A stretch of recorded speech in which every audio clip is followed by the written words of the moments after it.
Let's just do one pole.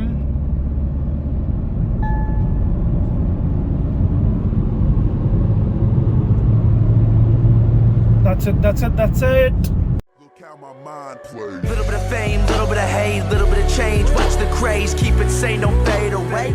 Look how my mind plays. Alright, चलो शुरू करें अंताक्षरी लेके प्रभु का नाम. Alright guys, so after like 1 crore साल बाद हिम्मत जुटाने के बाद I finally got the Dieseltronic. ये सिर्फ just sticker नहीं है, obviously just sticker लगा के घूमूंगा नहीं मैं. So I finally got the Dieseltronic installed in my XUV 300 Diesel AMT. एक सेकंड रुक जा, दिखाता हूँ अभी. Let's just pop the hood. तो ये रहा मेरा हद से ज़्यादा गंदा इंजन बे और ये रहा आपका मेरा Dieseltronic. सो ये क्या है, सीन क्या है? This is a dual channel unit. इससे सिर्फ 2 कनेक्शन जाता है. One goes to the diesel rail जिससे AFR कंट्रोल होता है and the second one goes to the क्या बोलते हैं turbocharger which controls the turbo boost. So पहले डिस्कस करते हैं अंदर चल के व्हाट इज़ Dieseltronic, क्या है, क्यों लिया, सब एक्सप्लेन करता हूँ. ऑलराइट, सो अब बात कर लेते हैं Dieseltronic की. सो अगर आपने डीजल गाड़ी चलाया होगा पहले कभी तो आपने नोटिस किया होगा डीजल इंजन का सबसे बेस्ट चीज़ होता है उसका इंजन का पावर और टॉर्क, बट वहीं पे उसका सबसे बड़ा डिसएडवांटेज होता है उसका टर्बो लैग. जब आप पुल करते हो तो आपको 1.5 से 2000 आरपीएम के बीच में कोई पावर नहीं मिलता डीजल इंजन में एंड वो आपको अफेक्ट करता है. जब आप हाईवे पे किसी को ओवरटेक करने की कोशिश करते हो, आप हायर गियर में होते हो तो आपको बार बार डाउन शिफ्ट करना पड़ता है so that to keep the engine in the turbo band. ठीक है, टर्बो स्पूलिंग बैंड. तो यहाँ पे सीन क्या है, Dieseltronic क्या करता है, 2 चीज को कंट्रोल करता है. ये एक डुअल चैनल Dieseltronic यूनिट है. Dieseltronic यूनिट क्या है? Dieseltronic is a piggyback ECU which overrides your stock ECU. जो कार का ECU रहता है उसके जो सेटिंग्स है, उसके मतलब जो AFR है और जो टर्बो के बूस्ट है, उसको ये Dieseltronic ओवरराइड करता है. Now this being a dual channel unit, it controls 2 things. First is the AFR, मतलब एयर फ्यूल का मिक्सचर कितना होगा और उससे पावर कैसे डिलीवर होगा, मतलब कितना पावर, कितना टॉर्क, कितने आरपीएम पे डिलीवर होगा, उसका setting. And the second is turbo boost. Turbo कितने आरपीएम पे स्पूल होगा, कहां तक रहेगा, कहां पे टेपर ऑफ करेगा, लाइक पूरा कर्व क्या होगा. नाउ ये जो यूनिट है ये आपके मतलब स्टॉक ECU के ऊपर ही 2 कनेक्टर्स है उसके साथ लग जाता है, एक AFR कंट्रोल करने के लिए, एक टर्बो कंट्रोल करने के लिए. नाउ ये Dieseltronic में 4 मैप्स रहते हैं. मतलब आजकल जो आता है ना, आपने देखा होगा sports mode activated, economy drive mode activated, तो इसमें भी 4 ड्राइव मोड है. ये है उसका रिमोट जिससे आप ड्राइव मोड चेंज कर सकते हो. तो इसमें there are 4 modes. First one is eco जो कि आपके स्टॉक गाड़ी के पावर से थोड़ा कम पावर डिलीवर करेगा but you'll get better fuel economy. Second is stock mode. S mode मतलब स्टॉक मोड, आपका जो स्टॉक सेटिंग है उसी में चलेगा बट स्टिल उसमें थोड़ा ट्यूनिंग रहेगा जिससे आपका इंजन स्मूथली रन करे. थर्ड इज P1 जिसमें स्टॉक से थोड़ा ज्यादा पावर रहेगा and then there is full power beast mode P2 जिसमें पूरा फाड़ के इतना पावर आ जाएगा उसमें गाड़ी फुल तेज भगेगी.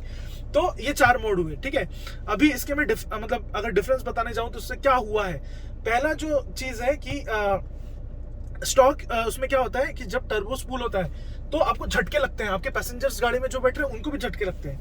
इसमें क्या है, Dieseltronic लगाने के बाद वो जो ट्रांजिशन है टर्बो स्पूल होने का वो बहुत स्मूथ हो गया है. और पहले क्या होता था, 3 या 3000 आरपीएम के बाद वो पावर हल्का सा टेपर ऑफ होता था. इसमें it relentlessly keeps pulling past 3000 RPM, मतलब बढ़ता ही जाता है, पुल करता ही जाता है. अभी लेट्स टॉक नंबर्स कि कितना पावर का गेन हुआ है. मैं सिर्फ क्रैंक की पावर की बात करूंगा. कंपनी बोलती है दिस गाड़ी delivers 115 bhp and 300 Nm of torque. इसके P2 मतलब सबसे पावरफुल मोड में अभी currently it is delivering 141 bhp and 346 Nm of torque on crank. ठीक है, व्हील का जो हॉर्स पावर डिलीवर हो रहा है एंड जो टॉर्क डिलीवर हो रहा है वो मैं स्क्रीन पे दे दूंगा, you can have a look at it. ठीक है, अब ये तो हुआ पावर एंड टॉर्क फिगर का बात. So the second thing that I noticed is the engine has become ultra smooth. पहले क्या मतलब अननेसेसरी वाइब्रेशन आता था एक सर्टेन आरपीएम के बाद, ये सब चीजें मतलब जो विंडशील्ड है हल्का सा वाइब्रेट करता था. ये लगाने के बाद अलग ही लेवल का स्मूथनेस आ गया. I can not explain it in words. तो ये चीज मैंने नोटिस की है. तो अब आप पूछेंगे कि भाई इतना पावर और लेके क्या करेगा, अभी तो एवरेज बीवरेज कम हो गया होगा. तो ऐसा कुछ नहीं है, एवरेज कुछ भी कम नहीं हुआ. It still depends on your driving style. So P2 mode में भी इफ यू ड्राइव इज्जत से एकदम, तो it can give you 16-17 kmpl का एवरेज इसमें डीजल ऑटोमेटिक में, मेरी गाड़ी में, and I have extracted that much yesterday itself. तो और इसमें आपको हार्ड फुट डाउन करने की जरूरत नहीं पड़ेगी, लाइट फुट में इतना पावर एंड टॉर्क की गाड़ी खींचते चली जाएगी, ऐसा वाला सीन है। ठीक है, अब आपको दिमाग में होगा कि भाई ये लगाने के बाद इंजन चेक लाइट तो आया होगा, या इतना पावर है तो आइडलिंग आरपीएम तो बढ़ गया होगा। So I am very happy to inform you कि वो भी कुछ नहीं हुआ है। ये लगाने के बाद जब आप गाड़ी स्टार्ट करोगे आपको कोई भी चेक लाइट नहीं दिखेगा, आइडलिंग आरपीएम भी उतना ही रहेगा, कोई भी इंजन टेम्परेचर आपको बढ़ा हुआ नहीं दिखेगा, कोई भी रेडिएटर फैन अननेसेसरी चालू होता हुआ नहीं दिखेगा, और आपको इंजन के साउंड में भी कोई डिफरेंस नहीं दिखेगा। तो आप बोलोगे साला ये 26,000 मैंने उड़ा दी, मुझे डिफरेंस क्यों नहीं दिख रहा है? डिफरेंस तब दिखेगा जब आप गाड़ी को गियर में डालोगे, चलाना शुरू करोगे, and right from the get go in P2 mode and कोई भी मोड आप चलाओ, you will feel the difference. अब डिफरेंस कितना होगा? डिफरेंस उतना ही होगा कि ये एक स्टॉक में, और अबे धीरे कर ले नहीं तो पैंट गीली हो जाएगी। सो this is the reaction that you will get from your friends who will be sitting in your को पैसेंजर सीट। इतना डिफरेंस है, it's that much power and torque gain. ये सब चटर पटर हो गया, अभी मैं चला के दिखाऊंगा और हर एक मोड में दिखाऊंगा एक्सेलरेशन का क्या सीन है। ऑब्वियसली ओपन रोड में उतना ज्यादा एक्सेलरेट 0 to 100 नहीं करूंगा, बट मेरा स्पीडोमीटर देख के आपको अंदाजा हो जाएगा कि कितना टॉर्क एंड पावर गेन हुआ है। And I will strongly recommend this to all the diesel owners. अगर आप ये अभी तक अपनी गाड़ी में नहीं लगाए हो मेरे समान, जिसने जो हेजिटेट कर रहा था ये लगाने में, तो आप जिंदगी के मजे मिस आउट कर रहे हो, ये मैं कहना चाहूंगा। It's that good. I got this installed from one of the official Dieseltronic installer here in Pune, which are Pune Motors. उनके लिंक एंड कॉन्टैक्ट डिटेल्स नीचे रहेंगे, विनीत सर एंड हेमंत भाई का नंबर रहेगा, you can directly contact them and get it for your car. अच्छा, this Dieseltronic unit is not generic, it is गाड़ी specific. मतलब जैसे मेरी गाड़ी के लिए XUV 300 के लिए they have specially made it. कैसे? उनके पास भी कोई XUV 300 होगा, उन्होंने डायनो रन किया है, then they have made the adjustment using the laptop, then उसके 4 बेस्ट मैप बनाए हैं, एंड देन उसको सॉफ्टवेयर में लोड करके, उसमें हार्डवेयर में लोड करके दिया है। ठीक है, अब ये ऐसा सीन है कि इसको अगर आपने एक बार खरीद लिया तो इसके बाद आपको कोई इन्वेस्ट नहीं करना पड़ेगा। सपोज आपने कल को गाड़ी चेंज की, अपनी डीजल गाड़ी, आप ये यूनिट को ओपन कर लो, खोल लो और स्टॉक गाड़ी बेच दो, और उसके बाद वो जो यूनिट है उसके अंदर जो सॉफ्टवेयर लगेगा, मतलब जो नई गाड़ी आप लोगे उसके जो मैप्स लगेंगे, आप रेस डायनेमिक्स से मांग लो, आपको मैप मिल जाएंगे, देन आप उसको वो आपकी नई गाड़ी के हिसाब से यूज कर सकते हो। सो ये ऐसा वाला सीन है। ऑलराइट, चलो गाड़ी चलाते हैं और दिखाते हैं तुम्हें पावर। ओके, सो हम आ गए एक्सेलरेशन टेस्ट करने। सो अब देखते हैं, इसको पहले हम लोग डालते हैं, let's keep it in like P2 mode. P2 दबाऊंगा, देखना लाइट जलेगा, जल गया। P2 mode is set. Now मैं पूरा पेडल टू द मेटल नहीं करूंगा, मैं जैसे पिकअप लेता हूं वैसे लूंगा, and you can just check out the acceleration. So this is in P2 mode which delivers full power, that is 141 bhp and 346 newton meters of torque. So इसका torque पुल देखते हैं, एंड ये जो मोड चेंज किया मैंने, you don't need to stop to change this, you can just do it on the fly as well. So थोड़ी गाड़ियों को निकलने देते हैं, उसके बाद then will do a pull, and I guess it's time to do, and let's go. So in like you will be able to see, क्या बोलते, wheel spin despite TC been on, traction control होने के बाद भी, that's the pull, that's enough I guess। और इसका सबसे power आता है A4 में, टॉर्क एंड पावर फिगर सबसे ज़्यादा जो एक्सट्रैक्ट करता है वो है 4th गियर में। You can absolutely feel the power and torque surge. Right, let's do another pull in P2 mode, full power mode. इस बार मैं ट्रैक्शन कंट्रोल ऑफ कर रहा हूँ यहाँ से, एंड मैं क्या बोलते हैं, विंडो डाउन करता हूँ, so that you get a feel of the speed. Okay, so we'll be doing it in A mode only, we won't be shifting it to the manual mode. Chalo, let's do it.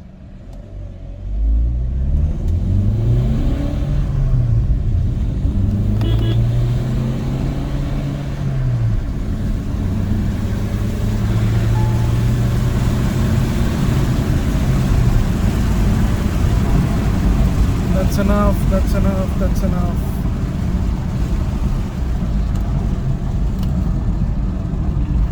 Alrighty, that was a good one.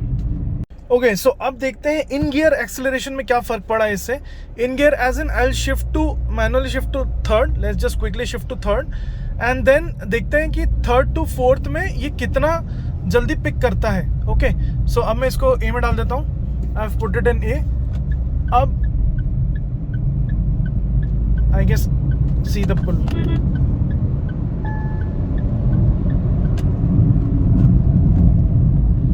देखा आपने how quickly it gain speed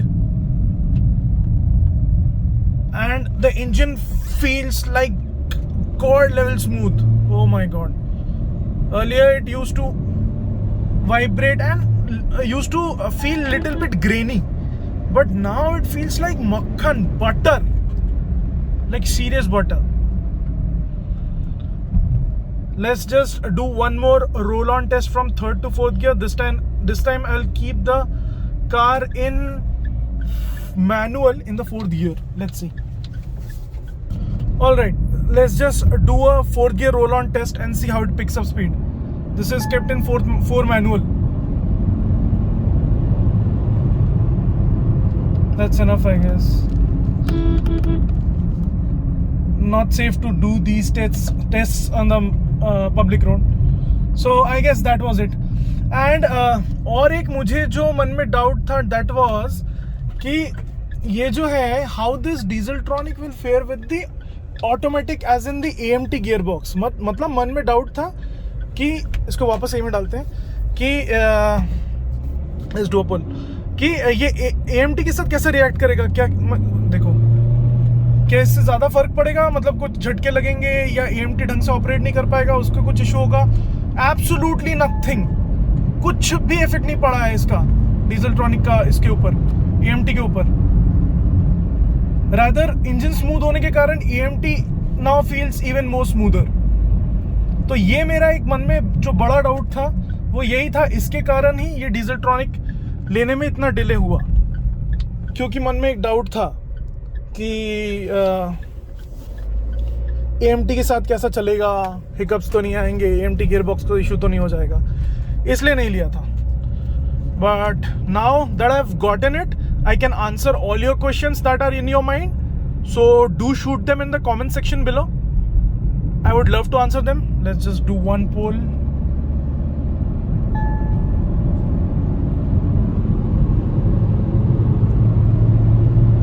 That's it. It runs like a freaking rocket right now. जो बोलते हैं ना diesel rocket है bro, है. And these Dieseltronic guys deserve all the attention in the world for the kind of thing that they made. अच्छा, अब scene ये है कि you can do this क्या बोलते हैं, get this remapping from other coders as well. बहुत सारे ऐसे और भी coders, उनका नाम नहीं लूंगा, बट वो क्या करते हैं, वो आपके स्टॉक ECU को ही फ्लैश करते हैं. मतलब जो सेटिंग कंपनी ने डाल के दिया है उसको रिमूव कर देते हैं और उनकी उसके जगह पे क्या बोलते हैं, अपना जो मैप है वो डाल देते हैं और आपका स्टॉक मैप उनके लैपटॉप में सेव करके रख देते हैं. बट उसमें सीन क्या है, उसमें ज़्यादा प्रोबेबिलिटी है कि उन लोगों ने जो मैप्स डाले हैं that are not within the safer limit. वो नहीं होता है केस, बट स्टिल कोई कंपनी वाला नोटिस कर सकता है कि ऐसा कुछ ट्यूनिंग हुआ है. एंड उसमें क्या है, बहुत सारा हिट एंड ट्रायल मेथड वो फॉलो करते हैं कि बार बार AFR एडजस्ट कर रहे हैं, बार बार टर्बो स्पूल का वो लिमिट एडजस्ट कर रहे हैं. इसमें क्या है, they have done it all, they have tested it all. अभी it is just like a Lightroom preset जो सीधा अप्लाई करो एंड उड़ाओ, वैसा वाला सीन है. ठीक है, तो इसमें और इसमें वारंटी वॉइड होने का कोई सीन ही नहीं है. वहां पे जो आपको कनेक्टर दिखाया था जो डीजलट्रॉनिक में लगा था, सर्विस करने से पहले जाने से पहले आप उसको निकालो, उसके जगह पे आप यहाँ पे इन्होंने एक स्टॉक वो दिया है वो करने के लिए. ये एक स्टॉक, एक सेकंड दिखाता हूँ, ये एक स्टॉक वो है पोर्ट के साथ, ये वाला, इसको उस पोर्ट में लगा दो and then you are done. आप सर्विसिंग में दे दो, उनको सिर्फ वो यूनिट दिखेगा और ये जो वायर है आप उसको पीछे छुपा दो, कोई क्वेश्चन भी नहीं करेगा आपको क्या लगा है, क्यों लगा है. So it's all sorted from that service part. अब देखो यहाँ पे इंक्लिनेशन है, still the car pulls like a fricking ballistic missile. ठीक है, so it's that, it's fun. सीधे बातों में बोलूं तो लाइक आपको जो VW के पेट्रोल इंजन होते हैं ना, उसमें जो मजे दिलाती है गाड़ी का इंजन, उस लेवल का मजा आपको डीजल गाड़ी में, अपनी डीजल गाड़ी में आप ले सकते हो। अगर आपके पास मारुति स्विफ्ट डीजल है कोई पुराना, आप बोर हो गए हो चला के, आपको मजे चाहिए, just get this unit and आपको लगेगा आपको एक एंटायरली नई कार चला रहे हो।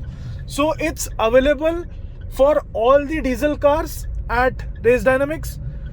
तो आप नीचे लिंक चेक कर लो, वहाँ पे मैंने कहाँ से लगाया उसका एड्रेस दे दिया है, पूना मोटर्स का, and plus Race Dynamics and Diesel Tronics की भी वो रहेंगे। मतलब जो पेरेंट कंपनी है उसका नाम रेस डायनामिक्स है।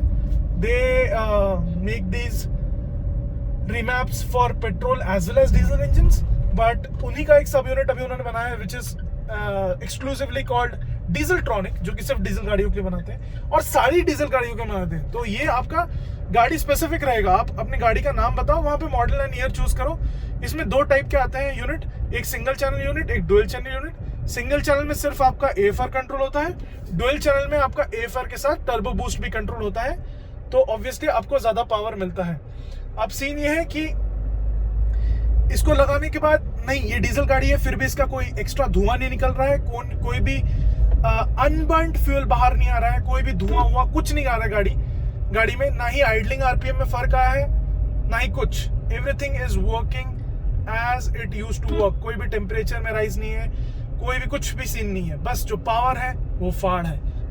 और ये जो है ये आपका होस्ट है, this is your host Infoclone signing off. इस पे और वीडियोस आते रहेंगे जैसे जैसे I notice new things and I'll get to drive on different terrains. I'll get to inform you new things. So this is your host Infoclone coming back on YouTube after 7 long months with a Dieseltronic installed in his XUV 300. Signing off. Until we meet next time. Ciao. Bye bye.